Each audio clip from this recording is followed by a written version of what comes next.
Hello, welcome to back কৃষ্ণাদের class YouTube channel. তোমাদের সবাইকে চ্যানেলে স্বাগত। তো অবশ্যই আজকে একটি মোটিভেশন ভিডিও নিয়ে এসেছি, যেখানে তোমাদেরকে আমি মোটিভেট করব। তো অবশ্যই আমি একটি কথা বারবার বলি, তুমি যদি কোনো মানুষকে মোটিভেট করতে না পারো তো অবশ্যই তাকে কখনো ডিমোটিভেট করবে না। তুমি যদি সত্যের পথে না চলতে পারো তাহলে অবশ্যই তুমি কখনো মিথ্যের পথে চলবে না। তুমি যদি সত্যি কথা না বলতে পারো অবশ্যই তুমি কখনো মিথ্যা কথা বলবে না। তুমি নিরপেক্ষ থাকবে। তুমি যদি কোনো দিকে না যেতে পারো তুমি নিরপেক্ষ থাকবে, এটা সব থেকে বুদ্ধিমানের কাজ। আর তুমি যদি সত্যের পথে চলতে পারো সেটা সব থেকে বুদ্ধিমানের কাজ। তো সবাই সত্যের পথে চলতে পারে না, সবাই সবসময় সত্যি কথা বলতে পারে না, সবাই সবসময় মোটিভেট করতে পারে না। তো যাই হোক, আমি কখনোই তোমাদেরকে ডিমোটিভেট করবো না, অবশ্যই মোটিভেট করার চেষ্টা করবো। তো চলো ভিডিওটা তোমরা কন্টিনিউ দেখতে থাকো, আর অবশ্যই শেষ পর্যন্ত দেখবে। শুধু মাধ্যমিকের ছেলেরা নয়, যারা চাকরি দেবে, তাছাড়া যারা চাকরি দেবে না তারা সবাই দেখতে পারো, কারণ এখানে আমি তোমাদেরকে মোটিভেট করব, কখনোই আমি ডিমোটিভেট করব না। তো চলো ভিডিওটা শুরু করা যাক। তো ফার্স্টেই যারা মাধ্যমিক দেবে তাদের কথায় আমি আসি। তো দেখো, তোমাদের জীবনের সবথেকে গুরুত্বপূর্ণ এক্সাম হচ্ছে মাধ্যমিক। এই কথাটা আমি বারবার বলি এবং তোমরা বিভিন্ন স্যারের কাছে বা বিভিন্ন দাদা দিদি বা তোমার মা বাবার কাছ থেকে শুনে থাকবে। তো এটা সত্যি, তোমাদের মাধ্যমিক একটা খুব গুরুত্বপূর্ণ এক্সাম। দেখো, তোমরা দেখবে যে একটা নতুন রিসেন্টলি নিউজ ভাইরাল হয়েছে, যেখানে বৈভব সূর্যবংশী, ঠিক আছে, এই একটা নাম, যেখানে 13 বছরের একটা ছেলে আইপিএল খেলাতে চান্স পেয়েছে, যেখানে রাজস্থান রয়্যালের আশা করছি যতটা সময় লখনৌ 1.1 কিছু একটা কোটি টাকা দিয়ে তাকে খেলার সুযোগ দিয়েছে, ঠিক আছে, লখনৌ টিমে। তো দেখো, আমরা কি দেখছি? আমরা দেখছি ছেলেটা 13 বছর বয়সে একটা আইপিএল খেলাতে চান্স পেয়েছে, কিন্তু তার যে স্ট্রাগল, সে যে কতটা পরিশ্রম করেছে, তার মা বাবা যে তাকে কতটা মোটিভেট করেছে, তা দেখো। তোমরা তো সবাই জানো, আমিও দেখেছি আমাদের আশেপাশে যেসব ছেলেরা ক্রিকেট খেলার প্রতি আগ্রহী ছিল, তারা খেলতে যেত, কিন্তু আশেপাশের মানুষ কি বলতো সেটা আমি দেখতাম, আমি শুনতাম যে সবসময় ছেলেটাকে ডিমোটিভেট করতো। ছেলেটার সামনে বলতো না, কিন্তু পরে ছেলেটার নিন্দা করতো। আমি কখনোই করিনি, ঠিক আছে। আমি দেখো, আমি যেটা বললাম, আমি যদি সত্যের পথে না যেতে পারি আমি মিথ্যার পথে যাবো না, আমি মাঝামাঝি নিরপেক্ষ থাকবো। আমি কখনো ওইদিকেও যাবো না, কখনো এদিকেও যাবো না, আমি সেটাই ছিলাম সে সময়, ঠিক আছে। ছেলেটার সামনে ডিমোটিভেট করতো না, কিন্তু পরে ডিমোটিভেট করতো। আমি শুনতাম, আমি কিছুই বলতাম না, ঠিক আছে, কারণ এখন কিছু বলতে গেলে নিজেরই মুশকিলে পড়ে যেতাম, ঠিক আছে। তো যাই হোক, তো সেটাই হচ্ছে ব্যাপার, যে মানুষ তোমার কতটা স্ট্রাগল করছে সেটা দেখবে না, তুমি ফাইনালি তুমি কি রেজাল্ট করছো মানুষ সেটা দেখবে।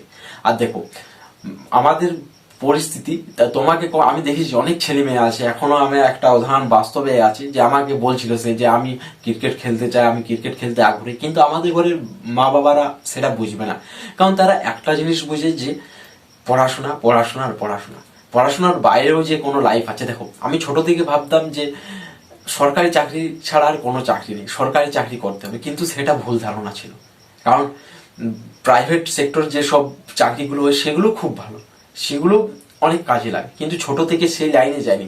দেখো, একবার তুমি নিজের গোল সেট করে নেবে, নিজের স্বপ্ন সেট করে নেবে, তারপর তুমি সেটাকে পরিবর্তন করবে, সেটা পরিবর্তন করতে অনেক সময় লাগবে, হয়তো সেই সময়টা তুমি নাও পেতে পারো।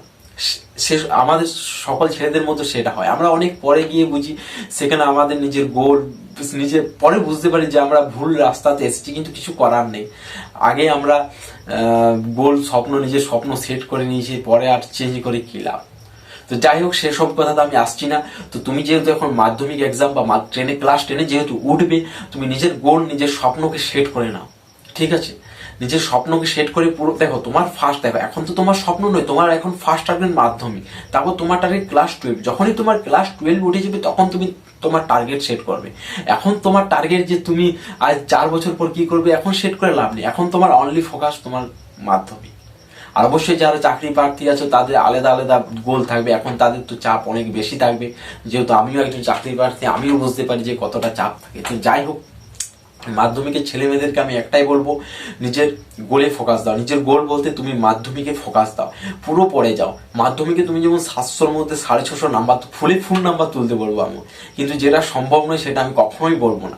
আর এটাও সম্ভব কি, একটি কথা আমি বারবার বলি, যে মানুষই অসম্ভবকে সম্ভব করতে পারে, ঠিক আছে। তো আমি এরকম অনেক লাইন লিখেছি, ঠিক আছে, তো সেই লাইনগুলো আমি ভিডিওর মাধ্যমে একটু আধটু তুলে ধরার চেষ্টা করি। তো যাই হোক, তো আমিও স্ট্রাগল করছি। দেখো, মানুষকে স্ট্রাগল করতেই হবে, মানুষকে পরিশ্রম করতেই হবে, ঠিক আছে। মানুষ যদি পরিশ্রম না করে তাহলে চলবে না, যারা পরিশ্রম করবে না তাদের রেজাল্ট 0 হয়ে যাবে।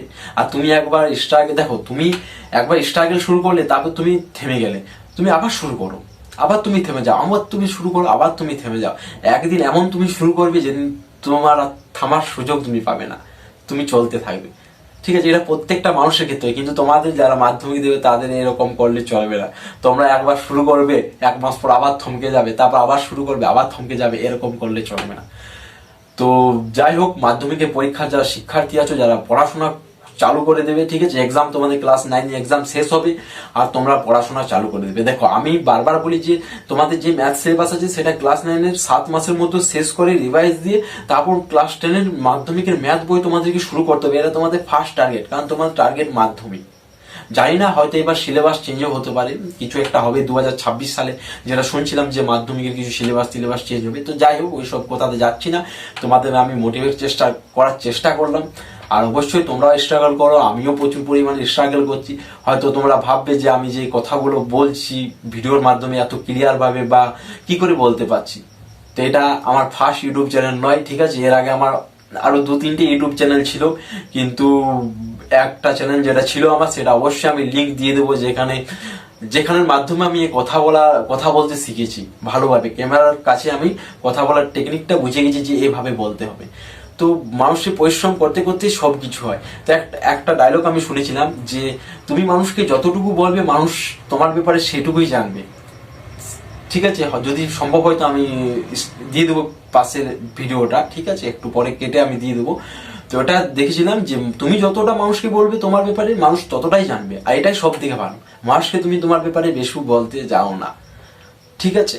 তো যাই হোক, তোমাদেরকে মোটিভেট করার চেষ্টা করলাম।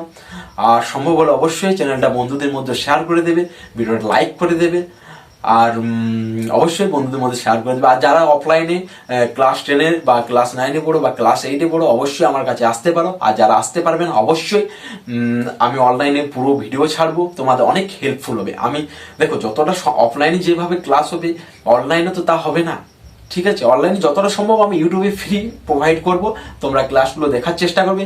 তাছাড়া যেসব প্র্যাকটিস সেটগুলো আছে আমি দেওয়ার চেষ্টা করবো ফ্রি। কি দেখো, সেগুলো টাইপিং করতে বহুত সময় লাগে, তো সবকিছু তো আর ফ্রিতে দেওয়া যায় না, তাও আমি চেষ্টা করবো ফ্রিতে দেওয়ার যতটা সম্ভব। দেখো, মানুষ যদি ফ্রিতে পায় না, তাহলে তার ভ্যালুটা কমে যায়, তোমরা কথাটা শুনেছো। তো যাই হোক, ফ্রিতে আমি একটু আধটু দেওয়ার চেষ্টা করবো, কিন্তু যারা ব্যাচে জয়েন করতে চাও অবশ্যই জয়েন করবে। মাধ্যমিক ছেলে মেয়েদের জন্য ম্যাথ স্পেশাল থাকবে, তাদের জন্য তাদের একটা আমি স্পেশাল রুটিন তৈরি করেছি, ঠিক আছে। তো যাই হোক, ভিডিওটা এই পর্যন্তই। ভিডিওটা ভালো লাগলে অবশ্যই চ্যানেলটা সাবস্ক্রাইব, ভিডিওটা লাইক আর বন্ধুদের মধ্যে শেয়ার করে দেবে। Thank you.